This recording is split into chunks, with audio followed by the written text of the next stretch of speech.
Hi guys, and welcome to another episode of edition of Burning Issues. Hope you're all doing well. So this is something that actually came in conversation with someone that I do business with this week, and I was describing where I was. So I was just walking back from the gym, gonna get into my apartment, shower, change, and then do a bit of business.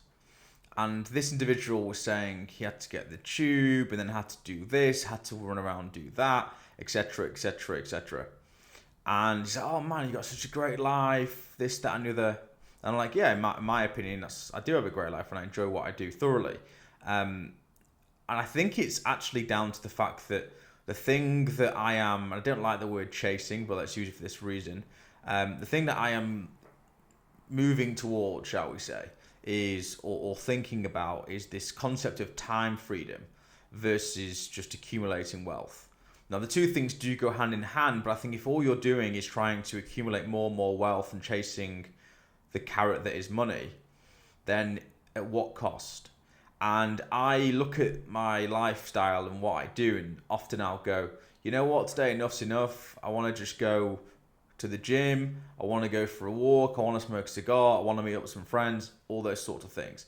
Now, every day is different, and every day, I've mentioned before, I look at things like almost a smoothie you might make in the morning or a juice. You put different things in depending on how you're feeling, and you try different things out and see what works. And there's no right and wrong in terms of work-life balance. Another thing that I hate, I prefer the term harmony because the two things interlink, and there's never a perfect equation as to how it works. Every day is different, every person is different, as it should be. But I think in the forefront of your mind, if you think about time freedom, and listen, I appreciate a lot of people listening to this or watching this will be working for other people, and therefore there's a certain element of their time which they have effectively sold, is the way to think about it, for a salary. And that's what you do, right?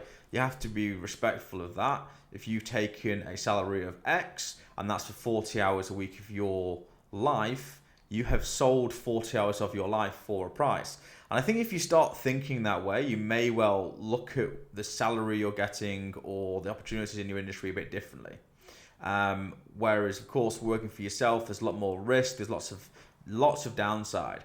But one of the upsides can be that you're in control of your time. And that's possibly, in my opinion, in fact it is, the only really, really important thing in life. If you look at people that have retired and all that sort of stuff, why wait till you're in your 60s if you're lucky, 70s plus, maybe even a lot more by the time my kind of age group gets to that point, to quote unquote enjoy the fruits of your labor.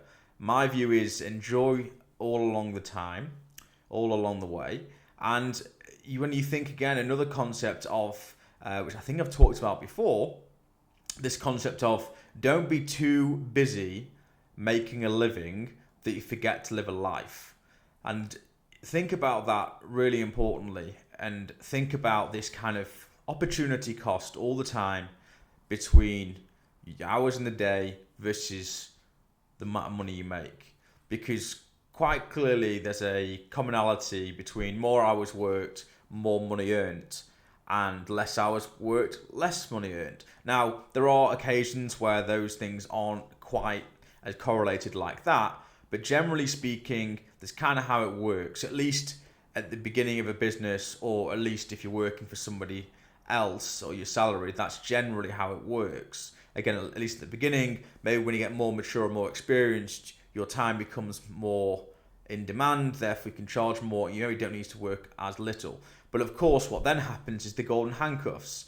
You buy a bigger property, you get a nicer car, etc., etc., etc. So all the time you're earning more money and you're giving more of your hours away, you're actually no better off. And what I've kind of found is you've got to think about at some point, actually, if I keep some of that increase in salary or increase in profits for a rainy day, but also just for yourself, there's a lot to be said for actually having some kind of freedom of time. And having that freedom of time, often you have to have some funds that you've accumulated to allow said freedom of time. So I would always think about that. If you're going into the January sales or you're,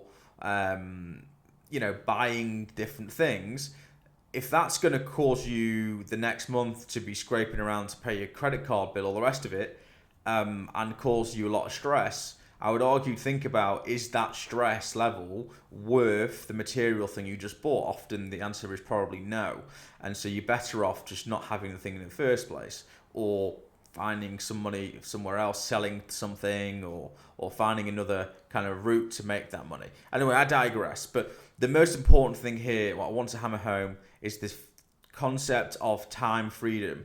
And that, if you follow that and you try and create more and more of time freedom, you, I think, will start doing deals or start, as I say, trading your time, whether it's in your own business or when you work for somebody else, in a very, very different way than if it's just about how much can I get paycheck in every single month. Thanks for listening as usual, and appreciate all the support. Hope this has been of some use, and let me know your thoughts.